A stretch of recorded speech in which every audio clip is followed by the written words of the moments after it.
39 persone sedute attorno ad un tavolo a cenare, niente, mascherina, una scena incredibile in tempi di pandemia, quella che si sono trovata davanti i carabinieri di Campo d'Arsego intervenuti domenica sera a Borgoricco in via Musona al circolo Amici della Sardegna.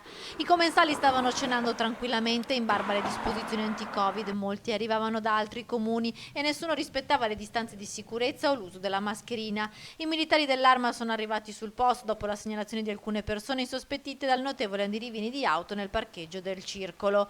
Una volta giunti sul posto, i carabinieri hanno iniziato ad identificare le persone all'interno, nonostante le dimostranze del titolare dell'attività di ristorazione. In supporto sono arrivate così anche le pattuglie dei carabinieri di Cittadella. Molte le sanzioni che partiranno nei confronti dei commensali. Per il titolare del circolo Amici della Sardegna scatta anche la multa per aver somministrato cibi e bevande all'interno del locale, quando invece le disposizioni anti-Covid consentono solo l'asporto o la consegna a domicilio.